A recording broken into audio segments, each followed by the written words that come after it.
자, 주기도문은요, 교회 역사 가운데 굉장히 중요한 기도로 취급을 받았습니다. 그래서 어거스틴은요, 신자가 하루도 주기도문의 기도 없이 그냥 넘어가서는 안 된다는 거예요. 이 하루 한 번쯤은 주기도문의 내용을 가지고 기도해야 된다는 거예요. 이런 주기도의 강구의 내용을 가지고 기도해야 된다는 거예요. 루터는 주기도문에 대해서 어떻게 평가를 했냐면, 신자들은 매일 주기도문과 함께 일어나야 하고 주기도문과 함께 침대에 들어가야 한다라고 평가를 했어요. 이 말은 하루 종일 뭐 해라, 주기도문을 생각하면서 주기도문의 기도를 하면서 그렇게 살아야 된다고 이야기를 하는 거죠. 그래서 이렇게 중요한 이런 어거스틴이나 루트만 이런 이야기를 했던 것이 아니라, 실제로 우리의 신앙의 선배 대부분은요, 이 주기도문, 십계명, 사도신경을 굉장히 중요시 여겼죠. 그걸 어떻게 알 수 있냐면, 종교개혁 이후에 대부분의 신앙 고백서를 살펴보면요, 아, 우리의 신앙의 선배들이 이렇게 중요시 여겼구나 하는 것을 알 수가 있다는 겁니다.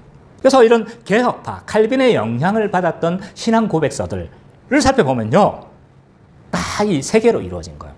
대표적인 칼빈주의의 영향, 또 개혁파의 영향을 받은 신앙 고백서가 몇 가지가 있어요. 대표적인 게 이제 웨스트민스터 신앙 고백서예요. 이건 영국에서 이렇게 청교도에 의해서 이렇게 이제 신앙적인 어떤 신앙 고백들과 그리고 또 이것들을 자녀들에게 어떻게 교육할 것인가, 이건 소율이 문답. 어른들에게 이것을 어떻게 교육할 것인가, 이건 대열이 문답. 그래서 이런 웨스트민스터 신앙 고백서가 대표적인 신앙 고백서, 또 개혁파 신앙 고백서라고 할 수 있습니다. 또 하나는요, 하이델베르그 문답입니다. 독일을 중심으로 해서 이렇게 되어졌는데, 독일은 원래 루터파가 득세하는 지역이에요. 그럼에도 불구하고 이 팔츠 한 개혁주의 이제 뭐라고 해야 됩니까? 영주가 있었어요. 이 사람의 후원을 받아서 신학자를 시켜서 뭘 하게 되면 우리의 개혁주의 신앙을 할 수 있는 문답서를 만들도록 한 것이 뭐냐면 하이델베르그 문답입니다. 그래서 하이델베르그 문답은요, 독일에서 나왔지만 대표적인 개혁파 신앙 고백서다 라고 생각하시면 됩니다. 그리고 또 하나는 이제 벨직 신앙 고백서입니다. 이거는 네덜란드를 중심으로서 이제 생겨난 신앙 고백서고요. 그 이후에 이제 또 하나가 더 있지만 이건 이제 일단 제외하도록 하고요. 어쨌든 이런 신앙 고백서의 기본 구조가 뭐냐면 사도신경, 십계명, 주기도문이에요. 물론 웨스트민스터 신앙 고백서는요, 사도신경은 사실은 넣지를 않았어요. 왜 그러냐면 이 사도신경은요, 좀 성경에 없다고 생각한 거예요. 그럼에도 불구하고 사도신경의 그 흐름을 따라서 있잖아요. 웨스트민스터 신앙 고백서를 그렇게 한 거예요. 그래서 사도신경이 녹아있다, 이렇게 보시면 되는 거예요. 그대로 사도신경의 내용대로 말하지는 않지만, 우리 약간 소요리 문답을 지금 하고 있잖아요. 그죠? 그대로 하진 않지만, 그러나 사도신경의 내용을 담아서 그렇게 하고 있다라고 보시면 되는 거예요. 그리고 또 하이델베르그 문답은 어떻습니까? 우리가 한 2년간 문답을 해봤잖아요. 그러니까 이것이 사도신경, 십계명, 주기도문으로 이렇게 구성되어져 있다는 걸 우리는 다 알아요. 그죠? 그래서 우리의 신앙의 선배들은요, 이렇게 세 가지를 정말 중요시 여겼습니다. 그래서 사도신경을 우리의 뭐다? 우리의 믿음. 그 다음에 십계명은요, 우리의 사랑. 주기도문은 우리의 소망. 그래서 믿음, 소망, 고린도전서에 있는 13장 13절에 있는 믿음, 소망, 사랑을 가지고 있잖아요. 이렇게 별명을 붙여버린 거예요. 그래서 이 세 가지를 우리의 믿음, 소망, 사랑이라고 했고, 기독교의 3대 보물이라고 그렇게 칭했을 정도로 이 주기도문과 세 가지는 굉장히 중요시 여겨졌다는 것을 알 수가 있습니다. 자, 그렇다면 어떤 이유 때문에 주기도문이 그렇게 중요한 것일까? 우리는 좀 생각해 봐야 합니다. 주기도문의 중요성을 우리가 파악하려면요, 주기도문이 어떤 배경하에서 또 어떤 문맥하에서 주어졌는지를 잘 살펴볼 필요가 있어요. 주기도문을 가르치는 본문은 크게 두 군데입니다. 하나는 마태복음, 오늘 읽었던 마태복음 6장 9절에서 13절, 또 하나는 누가복음 14장 1절에서 4절입니다. 먼저 마태복음에 나타난 주기도문을 우리가 좀 살펴보도록 하겠습니다. 이 마태복음은 큰 5개의 강화로 이루어져 있어요. 그래서 첫 번째 이 강화가 산상수훈이에요. 하나님 나라 백성은 이렇게 살아야 합니다. 윤리에 대해서 이야기를 하고 있다면, 두 번째 강화가 마태복음 13장이에요. 그래서 이 마태복음 13장에는요, 하나님 나라는 이런 곳이야. 그러면서 천국 비유를 해요. 천국은 마치 이와 같다. 천국은 마치 이와 같다. 천국은 마치 이와 같다. 라고 이야기를 하면서 쭉 이야기를 하고 있는 거죠. 그래서 이 마태복음은요, 하나님 나라에 대한 강화다. 어느 곳보다도 이 하나님 나라가 강화되어지고 있고, 예수가 왕이시다. 예수가 메시아이시다. 라는 걸 굉장히 강조되고 있는 거죠. 그래서 이 산상수훈 5, 6, 7장은요, 정말 하나님 나라 백성은 어떻게 살아야 되는가 하나님 나라의 윤리에 대해서 이야기를 하고 있다고 생각하시면 틀림이 없습니다. 자, 주기도문은요, 산상수훈에 있어서 중심을 차지합니다. 자, 보여주세요. 산상수훈의 구조. 교차대꾸법인 거 아시겠죠? 그죠? 자, 5장과 7장이 대응하고 있고요. 6장 1절, 18절과 7장이네. 6장 19절과 34절이 어떻게 되는 거예요? 서로 교차하고 있고, 그 다음에 중심에 뭐예요? 주님이 가르쳐주신 주기도가 중심을 차지하고 있습니다. 그래서 이 교차대꾸의 특징이 뭐예요? 가운데 걸 강조하고 있어요. 그래서 산상수훈의 핵심은 뭐다? 주기도문이다. 이렇게 이해하시면 됩니다. 그래서 이 교차대꾸법을 살펴보면 가운데를 강조하고 있기 때문에 주기도문은 이 가운데를 차지하고 있으면서 이 산상수훈에 있어서 제일 중요한 부분이 주기도문이라는 것을 우리는 알 수가 있습니다. 따라서 산상수훈에 있어서 주기도문은 어떤 역할을 차지하는가? 산상수훈은 하나님 나라의 백성의 윤리라고 했죠? 맞죠? 그러면 하나님 나라의 백성의 윤리 중에 주기도문은 뭐냐? 중심을 차지한다는 거예요. 뭐 하여튼 말이죠. 그죠? 반복된 거예요. 그러면 이 주기도문이 도대체 뭘 강구하는 거냐? 큰 그림을 먼저 그려야 되겠죠. 하나 더 넘겨주세요. 주기도문의 구조예요. 자, 주기도문은요, 약간 어떻게 보면 이것도 교차대꾸예요. 교차대꾸라고는 할 수는 없는데, 크게 네 가지 구조로 되어 있어요. 하나님의 이름을 불러요. 하늘에 계신 우리 아버지요. 우리 기도의 이름을 부를 수밖에 없죠. 그죠? 하나님의 이름을 부르고, 그러면서 하나님 청은 세 가지를 하는 거예요. 이름이 거룩히 여김을 받으시오며 나라에 임하옵시며 뜻이 하늘에서 이루어진 것 같이 땅에서도 이루어지이다. 이게 하나님 청원이에요. 그 다음에요, 인간 청원 세 가지예요.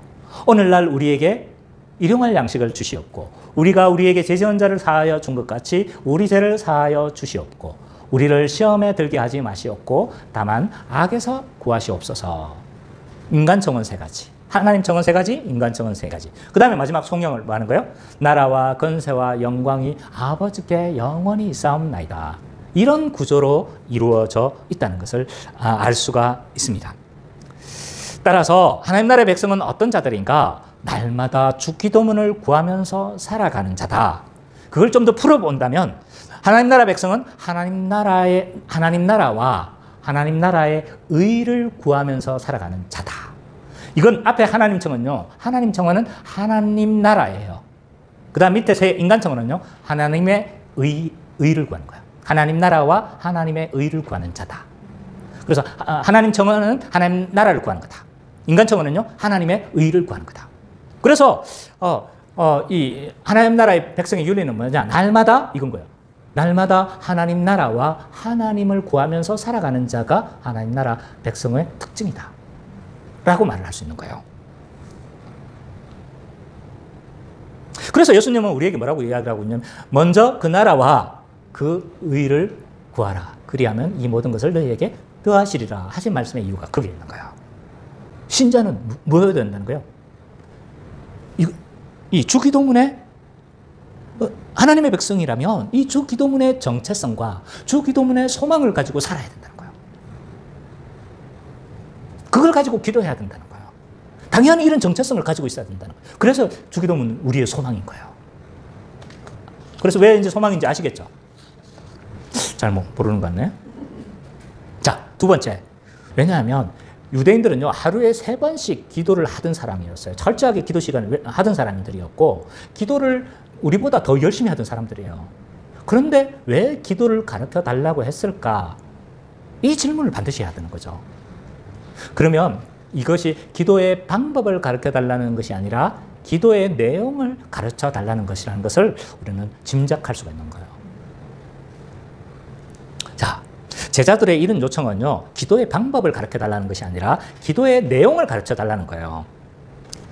즉, 우리는 어떤 내용을 가지고 기도해야 합니까? 이 질문이에요. 무슨 말인지 아시겠죠? 무엇을 가지고 우리는 기도해야 합니까? 그 당시 유대인들은 있잖아요, 자기들의 생각을 담은 기도문을 날마다 암송하면서 자기들의 정체성을 지켰어요. 그래서 이 유대인들의 정체성을 담은 대표적인 기도문 2가지가 있어요. 하나는 카디시라는 기도문이에요. 그건 내가 찾아봤는데 잘 안 나와요.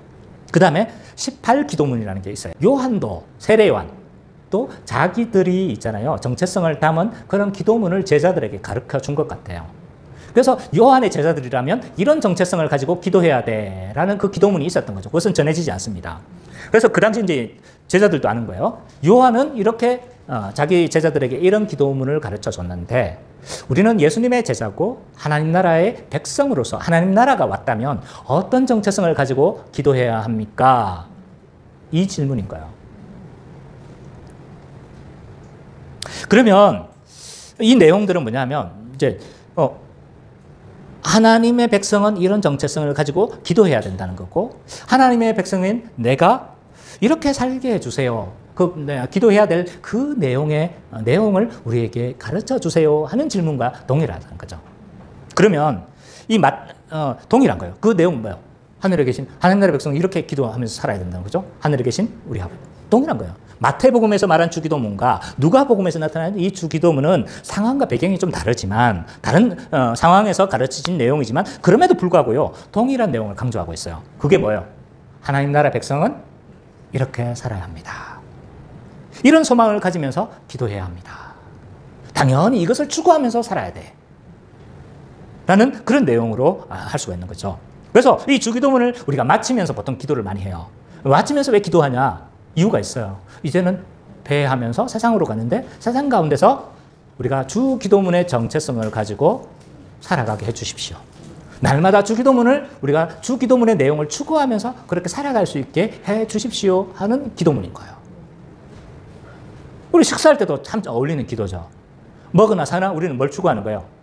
하나님 나라를 추구하면서 하나님 나라를 기도하면서 살아가자는 의미를 가지고도 있는 거죠. 좀 우리는 오늘 우리가 좀 생각해 봤잖아요. 왜 이렇게 중요한지. 근데 봤는데 오늘 우리가 좀 적용해 볼 수 있는 것들이 어떤 것들이 있는가 몇 가지를 우리가 좀 살펴봤으면 좋겠습니다. 자, 우리 기도는 어떤 기도? 먼저 생각해 봤었을 때 우리 기도는 어떤 기도인가 생각해 봐야 돼요. 마태복음 6장 5절 7절. 예수님은요, 주기도문을 가르쳐 주시기 전에 어떤 기도를 지금 경고를 하고 있냐면 잘못된 자기의에 기반한 기도 두 가지를 경고하고 있어요. 그게 뭐냐면 이제 자기의를 쌓는 기도들인 거예요. 그 두 가지가 뭐예요? 하나는 외식하는 기도하지 말라고 경고하고 있는 거예요. 자, 예수님은 어떤 불효에 대해서 지적하고 있어요. 그들은 누굽니까? 사람에게 보이려고 회당과 큰 거리 어귀에 서서 기도하기를 좋아하는 사람에 대해서 경고하고 있는 거예요. 9시까지 그 전에 도착해야 되는데 일부러 늦게 출발하는 거예요. 59분 30초에. 그래서 막 허겁지겁 달려갔는데 지금 딱 9시네? 딱 12시네? 기도해야 될 시간이네? 멈추는 거예요. 그럼 그 자리에서 기도하는 거예요. 나는 하루에 3번 맞춰서 기도에 열심을 가진 사람. 나는 기도하기를 열망하면서 하나님 나라를 구약에 예언되었던 지금 왔음에도 불구하고 그 하나님 나라를 기다리는 사람이다. 경건한 사람이다. 라는 걸 뭐 하고 싶은 거예요, 지금?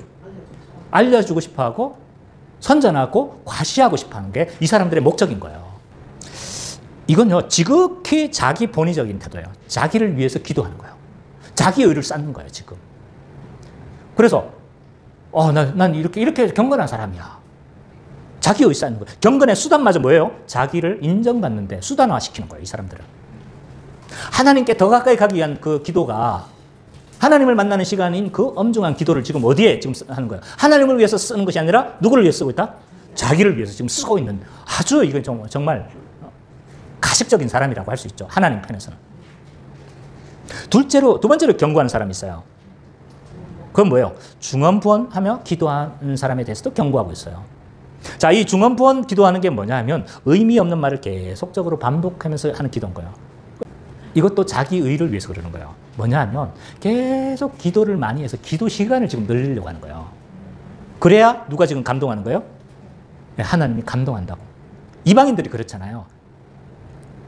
그래서 의미 없는 말을 계속 기도 시간을 많이 해서 늘려서 지금 어떻게 하는 거예요? 내가 기도하는 그 대상을 감동시키고 그 감동시켜서 내가 무언가를 얻어내려고 하는 시도가 중언부언하는 기도인 거예요, 지금. 하나님을 위해서 기도하는 것이 아니라 나를 위해서. 그래서 이것도 지극히 자기 본의적인 기도의 태도라고 할 수가 있습니다. 지금 예수님은 이런 기도들에 대해서 경고를 하고 있어요. 그 말은 우리가 이렇게 기도하고 있다는 거예요. 이런 태도로 기도하고 있는 거예요. 무언가 얻어내려고 하거나 또는 그 기도의 시간을 자기가 인정받는 시도로 지금 하려고 하는 거라는 걸 지금 사람들이 그런 시도를 하고 있다는 걸 알고 있기 때문에 지금 뭐 하고 있는 거예요? 지금 경고하고 있는 거예요. 근데 예수님은 우리에게 무슨 기도를 가르쳐 주시는 거야? 주기도문. 너희의 기도는 어디에 집중해야 된다? 하나님 나라에 집중해야 된다. 하나님 나라와 하나님의 의를 구하는데 집중해야 된다는 걸 지금 말해주고 있는 거예요. 우리의 최우선의 기도가 뭐냐? 하나님 나라를 구하는 거예요. 하나님 나라를. 그래서 하나님 나라를 최우선으로 우리는 기도를 해야 합니다. 근데 우리 기도는 어떻습니까? 주기도문이 아니라, 주의 기도문이 아니라 내 기도문 아닌가요? 내 기도문? 주의 뜻과 주의 소망과 주의 어떤 나라를 구하는 그런 기도보다 나의 욕망, 내 소원을 이루려고 하는 그런 기도가 아닌가 우리는 생각해 봐야 된다는 거죠. 이런 것은 뭐예요? 지금 중언부언하는 기도인 거예요. 새벽 기도, 40일 새벽 기도 다 해서 뭐 하는 거예요? 지금 내가 이렇게 지금 정성 보이고 있어요. 주님은 반드시 응답해 주셔야 돼요. 그건 지금 주기도문이 아니라 지금 무슨 기도다? 내 기도문이다. 내 기도문. 나는 어떻습니까? 주기도문을 하는 것이 아니라 내 기도를 하고 있지 않는가? 나의 기도를 하고 있지 않는가? 기도를 자기 욕망의 성취 도구로 삼는 이 문제는 심각하게 우리는 생각해 봐야 합니다. 내 기도 제목은 하나님 나라를 향해 있는가? 늘 살펴볼 필요가 있어요. 물론 우리 그 하나님 나라를 향해서 우리의 사소한 것들을 우리는 간구할 수 있어요. 그것마저 제가 말하는 것이 아니에요. 그 모든 것이 하나님 나라라는 포커싱에 지금 맞춰져 있는가를 생각해 보라는 거예요. 그럼 하나도 사소한 아니에요. 사소한 거 할 수 있어요. 그만큼 하나님 자세하게 섭리하시는 그 하나님을 믿기 때문에 그렇게 기도하는 거예요. 그것이 잘못된 게 아닌 거예요. 기도의 전체적인 방향이 하나님 나라의 포커싱에 맞춰져 있는가를 우리는 늘 살펴봐야 되는 거죠. 기도의 도구화가 문제라는 거예요. 우리가 점검해 봐야 될 기도의 모습은 또 어떤 것이 있는가라고 했었을 때 홀로와 우리의 기도가 균형 잡혀 있어야 합니다. 자, 주님은 아까 앞에서도 우리가 살펴봤지만 각각 어디에 들어가서 기도하라고 이야기를 하고 있습니까? 골방에서 기도하라고 이야기를 해요. 그러면 홀로 기도하라는 거예요. 그죠? 근데 이건 그러면 홀로만 기도하고 공중 앞에서는 기도하지 말라는 거냐? 뭐 그 공중 앞에서 기도하는 건 안 중요한 거야? 회중하고 같이 기도하는 건 별로 안 중요합니까? 그 말이 아니에요. 지금 이 말은 이 골방 기도의 핵심은요. 우리의 기도가 하나님께 향해 있어야 된다는 거예요. 이게 다른 사람을 인정받는 기도가 아니라 우리의 모든 포커싱이 지금 어디에 맞춰져 있어야 된다는 거예요? 하나님께 맞춰져 있어야 되고 하나님 나라에 맞춰져 있어야 되는데 기도하면서 지금 자기 뭐 하는 거 인정받는 거 다른 사람들이 알아주기에 원하는 게 맞춰져 있기 때문에 지금 골방 기도를 하라는 거예요. 왜? 골방 기도는 그럴 염려가 없잖아요. 그래서 홀로 기도하라는 것은요. 하나님께 집중하라는 말이에요. 기도를 도구화하지 말라는 거예요. 이 말은 골방에서 기도하라는 것은. 그래서 우리는 있잖아요. 홀로 하나님 앞에 섬으로 하나님과 독대하면서 뭐 하는 거예요? 지금 모든 기도 제목이 하나님께 집중되어 있어야 돼요. 또한 반면에 주님은 우리에게 있잖아요. 함께 기도하라고 말씀하세요. 주 기도문이 시작이 어떻게 됩니까? 하늘에 계신 우리 아버지예요. 우리 아버지. 주 기도문은요. 철저히 개인주의적인 기도를 배격합니다. 이 개인주의 영성을 있잖아요. 철저하게 배격해요. 주 기도문은. 그래서 나만을 위한 기도가 아니라 우리를 위한 기도라는 거예요. 우리를 위한 기도. 그래서 내 욕망의 내가 소원의 어떤 것을 기도하는 것이 아니라 뭐예요? 지금 우리의 소망, 교회로서, 한 지체로서, 한 몸으로서 같은 것을 추구하고 있고 같이 지금 기도하고 있는 게 뭐라는 거예요? 주 기도문인 거예요. 자, 우리로서 기도하는 것은 참 어렵습니다. 왜냐하면요. 우린 철저히 자기 본위적인 사람들이에요. 그래서 여전히 예습성이 남아있어요. 그래서 우리가 막 신앙생활 열심히 하면서도 우리 기도 제목이 지금 어디에 포커싱되어 있는 거고, 우리의 고통 줄여달라는 거고, 또 우리가 막 뭐 아프면 아프지 말아달라는 거고, 돈 없으니까 돈 많이 벌게 해달라는 거고. 자연스럽게 흘러가죠. 그죠? 왜 그런지 아세요? 우리 예습성이 아직 남아있기 때문에요. 그러면 주 기도문을 암송하면서 우리는 어떻게 해야 되는 거예요? 우리의 포커싱을 하나님께 맞춰야 되는 거예요. 하나님 나라에 맞추는 거예요. 그래서 이 주 기도문은요, 철저히 자기 본위적인 사람은 할 수 없는 기도예요. 성령으로 거듭난 자만이 할 수 있는 거예요. 성령이 거듭난 자는 누구를 위해서 살아가요? 교회적으로 살아가게 되고 공동체를 위해서 살아가기 때문에 그제서야 성령으로 거듭난 사람만이 뭐 할 수 있는, 무슨 기도를 할 수 있는 거예요? 주 기도문에 기도를 할 수 있는 거죠. 그럼에도 불구하고 여전히 나는 나를 위해서 추구하고 싶은 거예요. 그런 유혹들이 있는 거예요. 어느덧 나의 소원을 막 비는 기도를 하고 있는 거예요, 지금. 그래서 우리로서 기도하는 것이 어렵다는 거예요. 그래서 이 주기도문은요, 홀로와 우리의 균형이 필요합니다. 그래서 홀로 있으면서 우리가 하나님께 집중하고 또 하나님께 우리의 모든 기도가 향해 있어야 되는 거죠. 그래서 이 홀로와 뭡니까? 이게 우리가 균형을 갖추지 않으면 기도가 왜곡되기가 쉬워져요. 그래서 홀로 기도하면요, 기도가 왜곡되어져요. 홀로만 기도하기 좋아하는 사람 있잖아요. 이런 사람의 기도는 어디로 이기적인 욕망을 막 자극하는 기도를 하기가 쉬워지는 거예요. 또 교만해지는 거예요. 막 기도하면서 난 교만해지기도 하고. 또 홀로 기도하지 않으면 또 어떤 일이 또 있느냐면 사람들 앞에서 있잖아요. 막 그 사람들 앞에서만 멋지게 하고 홀로 기도 안 해. 이것도 문제가 있는 거죠. 그래서 이 균형이 필요하다. 그럼 마지막으로 우리가 점검해야 될 우리의 기도의 모습은 어떤가? 배워야 기도한다. 기도가 뭐냐? 기도는 우리의 믿음의 구체적인 표현입니다. 그래서 제가 이런 이야기 하죠. 기도하는 사람은 하나님의 섭리를 믿는 사람이다. 섭리를 믿기 때문에 기도하는 거예요. 그래서 알고 믿는 만큼 기도하게 되어져 있어요. 하나님이 나의 아버지가 되어졌다는 거 아는 사람이 기도하지 않겠습니까? 이 특권을 아는 사람이 어찌 기도하지 않겠냐는 거예요. 또 하나님 나라가 임했다는 거 아는 사람이 기도하지 않겠습니까? 하나님 나라가 이 땅에 이루어지기를 우리가 하나님 나라가 우리가 경험되어지고 교회를 통해서 누려지기를 그 하나님 나라를 아는 사람이 기도하지 않겠냐 이 말인 거예요. 우리는 아는 만큼 기도하게 되어 있고 믿는 만큼 기도하게 되어 있습니다. 기도하지 않는다는 건 또 다른 말로 하나님을 잘 모르거나 믿지 않거나 그렇기 때문에 기도하지 않는다는 거예요. 이런 사람이 배우지 않고 기도하더라도 아무것도 모르고 기도하는 사람들은 기도가 어디로 흐르기 쉽냐면 자기 욕망을 실현하는 이방인의 기도, 아까 중언부언하는 기도로 흐르기가 굉장히 쉬워요. 그래서 배우는 사람이 기도한다. 따라서 우리는 주기도문을 통해서 뭐 해야 된다? 무엇을 기도해야 될지를 알아야 하고 어떻게 기도해야 되는지 또 어떤 내용을 가지고 기도해야 되는지 우리는 배워야 되는 거죠. 그래서 주님은 우리에게 이렇게 기도하라고 말씀하셨습니다.